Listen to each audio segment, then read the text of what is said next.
ಆತ್ಮೀಯ ವಿದ್ಯಾರ್ಥಿಗಳೇ, ನಿಮಗೆ ವಿದ್ಯುತ್ ಶಕ್ತಿ ಪಾಠದಲ್ಲಿ ಓಮ್ನ ನಿಯಮದ ಬಗ್ಗೆ ತಿಳ್ಕೋಬೇಕಾಗಿದೆ.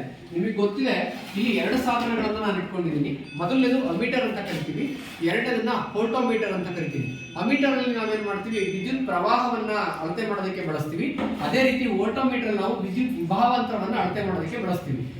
ಓಮ್ ಅನ್ನೋ ಒಬ್ಬ ವಿಜ್ಞಾನಿ ಏನ್ ಮಾಡ್ತಾನೆ, ವಿದ್ಯುತ್ ಪ್ರವಾಹ ಮತ್ತು ವಿದ್ಯುತ್ ವಿಭಾವಾಂತರ ಎರಡು ಒಂದಕ್ಕೊಂದು ನೇರ ಅನುಪಾತದಲ್ಲಿರುತ್ತೆ ಅಂತ ಹೇಳ್ತಾರೆ. ಅಂದ್ರೆ ವಿದ್ಯುತ್ ವಿಭಾವಾಂತರ ಹೆಚ್ಚಾದ್ರೆ ವಿದ್ಯುತ್ ಶಕ್ತಿನೂ ಹೆಚ್ಚಾಗುತ್ತೆ, ವಿದ್ಯುತ್ ವಿಭಾವಾಂತರ ಕಡಿಮೆ ಆದ್ರೆ ವಿದ್ಯುತ್ ಶಕ್ತಿನೂ ಸಹ ಏನಾಗುತ್ತೆ, ಕಡಿಮೆ ಆಗುತ್ತೆ ಅನ್ನೋದ್ರ ಬಗ್ಗೆ ಹೇಳ್ತಾನೆ. ಅವನ ನಿಯಮದ ಪ್ರಕಾರ ಏನ್ ಹೇಳ್ತಾನೆ ಅಂದ್ರೆ, ಓಮ್ನ ನಿಯಮ ಏನ್ ಹೇಳುತ್ತೆ ಅಂದ್ರೆ, ಸ್ಥಿರವಾದ ತಾಪಮಾನದಲ್ಲಿ ವಿದ್ಯುತ್ ಮಂಡಲದಲ್ಲಿರುವಂತಹ ಒಂದು ಲೋಹದ ತಂತಿಯಲ್ಲಿರುವಂತಹ ವಿಭಾವಾಂತರವು ಅದರ ಮೂಲಕ ಹರಿಯುವ ವಿದ್ಯುತ್ ಪ್ರವಾಹಕ್ಕೆ ನೇರ ಅನುಪಾತದಲ್ಲಿರುತ್ತೆ ಅಂತ ಹೇಳ್ತಾನೆ. ಅಂದ್ರೆ V = IR ಅಂತ ಹೇಳ್ತೀವಿ. ನಿಮಗೆ ಗೊತ್ತಿರಲಿ, ಅವನ ಪ್ರಕಾರ ಏನ್ ಹೇಳ್ತಾನೆ, V is proportional to I ಅಂತ ಹೇಳ್ತಾನೆ. ಯಾವುದೇ ಒಂದು ಪ್ರಪೋರ್ಷನಾಲಿಟಿ ಸಿಂಬಲ್ ಇವಾಗ ನೇರ ಅನುಪಾತವನ್ನು ತೆಗಿಬೇಕಾದ್ರೆ ನಾವೇನ್ ಮಾಡಬೇಕು, ಯಾವ್ದಾದ್ರು ಒಂದು ಕಾನ್ಸ್ಟೆಂಟ್ ಸ್ಥಿರಾಂಕವನ್ನ ಹಾಕಬೇಕು. ಅದಕ್ಕೆ ನಾವೇನ್ ಮಾಡ್ತೀವಿ, V = R ಅನ್ನೋ ಸ್ಥಿರಾಂಕವನ್ನ ತಗೊಳ್ತೀವಿ. V = IR ಅಥವಾ V = RI ಅನ್ನೋದು ಆಗುತ್ತೆ. ನಿಮ್ಗೆ ಓಮ ನಿಯಮದ ಸರ್ಕ್ಯೂಟ್ ಗೊತ್ತಿದೆ, ನಿಮ್ ಸರ್ಕ್ಯೂಟ್ಗಳು ಆಲ್ರೆಡಿ ಕಲ್ಸಿದೀನಿ ನಾನು. ಸರ್ಕ್ಯೂಟ್ ಏನ್ ಹೇಳುತ್ತೆ ಅಂದ್ರೆ, ವಿದ್ಯುತ್ ಮಂಡಲ ಹೇಳ್ತೇನೆ. ಫಸ್ಟ್ ಯಾವಾಗ ನಾವೇನ್ ಮಾಡೋದು, ಬ್ಯಾಟರಿಯಿಂದ ಶುರು ಮಾಡಬೇಕು. ಬ್ಯಾಟರಿಯಿಂದ ಶುರು ಮಾಡಿದೀನಿ, ಬ್ಯಾಟರಿಯ ಪಾಸಿಟಿವ್ ತಗೊಂಡ್ಬಂದು ಒಂದು ತಂತಿಗೆ ಅಥವಾ ರೋಧಕಕ್ಕೆ ಕನೆಕ್ಟ್ ಮಾಡಿದೀನಿ. ಇಲ್ಲಿ ನಾವು ರಿಯೋಸ್ಟಾಟ್ ಅನ್ನ ತಗೊಳ್ತೀವಿ ಈಸಿಯಾಗಿ ಅಂತ. ರೋಧಕದಿಂದ ನಾವೇನ್ ಮಾಡ್ತೀವಿ, ಅಮೀಟರ್ ಕನೆಕ್ಟ್ ಮಾಡ್ತೀವಿ. ಅಮೀಟರಿಂದ ಕೀಗೆ ಕನೆಕ್ಟ್ ಮಾಡಿ, ಕೀಯಿಂದ ಬ್ಯಾಟರಿ ಕನೆಕ್ಟ್ ಮಾಡ್ತೀವಿ. ನಿಮಗೆ ಗೊತ್ತಿದೆ, ವೋಲ್ಟೋಮೀಟರ್ ನಾವು ಯಾವಾಗಲೂ ಸಮಾಂತರವಾಗಿ ಜೋಡಿಸ್ಕೊಳ್ತೀವಿ. ಯಾವುದಕ್ಕೆ, ರೋಧಕಕ್ಕೆ ಸಮಾಂತರವಾಗಿ ಜೋಡಿಸ್ಕೊಳ್ತೀವಿ.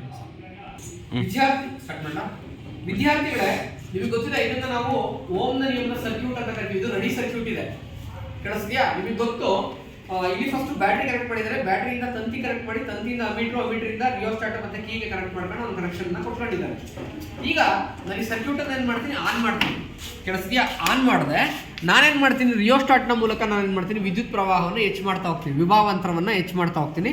ನೋಡಿ, ಈಗ ವೋಲ್ಟೋಮೀಟರ್ ರೀಡಿಂಗ್ ನಾನು 1 ಬರಂಗ್ ಮಾಡ್ಕೊಳ್ತೀನಿ. ನಮೂದಿಸ್ಕೊಳಪ್ಪ, ವೋಲ್ಟೋಮೀಟರ್ ರೀಡಿಂಗ್ ಅನ್ನ 1 ನಮೂದಿಸ್ಕೊ, ಅಮೀಟರ್ ರೀಡಿಂಗ್ ಅನ್ನ 50 ನಮೂದಿಸ್ಕೊ. ಅದೇ ರೀತಿ ವೋಲ್ಟೋಮೀಟರ್ ರೀಡಿಂಗ್ ಅನ್ನ 2ಕ್ಕೆ ಏರಿಸ್ತೀನಿ. ಅಮೀಟರ್ ರೀಡಿಂಗ್ ಏನಾಗುತ್ತೆ, 100 ಆಗುತ್ತೆ.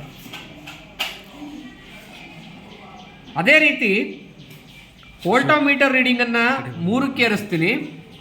ಅಮೀಟರ್ ರೀಡಿಂಗು 150 ಆಗುತ್ತೆ. ಕೇಳಿಸ್ತಿದೆಯಾ?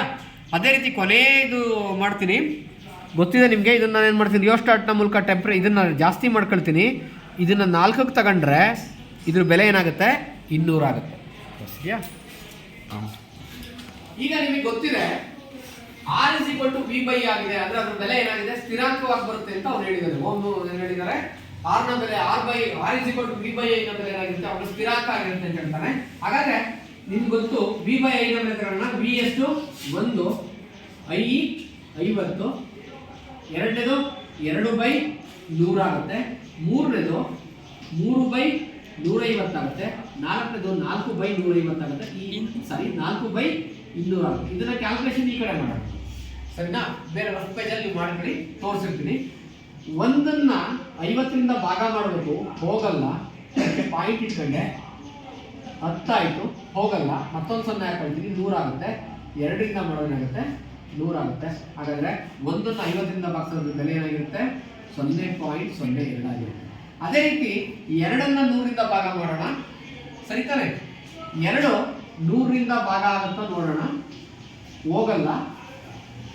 ಪಾಯಿಂಟ್ ಹಾಕೊಳ್ತೀನಿ, ಪಾಯಿಂಟ್ ಹಾಕೊಂಡ್ರೆ ಇದು 20 ಆಗುತ್ತೆ, ಹೋಗಲ್ಲ. ಮತ್ತೆ ಒಂದು 0 ಹಾಕೊಂಡ್ರೆ 200 ಆಗುತ್ತೆ. 2 200. ಹಾಗಾದ್ರೆ ಇದ್ರ ಬೆಲೆ ಏನಾಯ್ತು, 0.02 ಆಯ್ತು.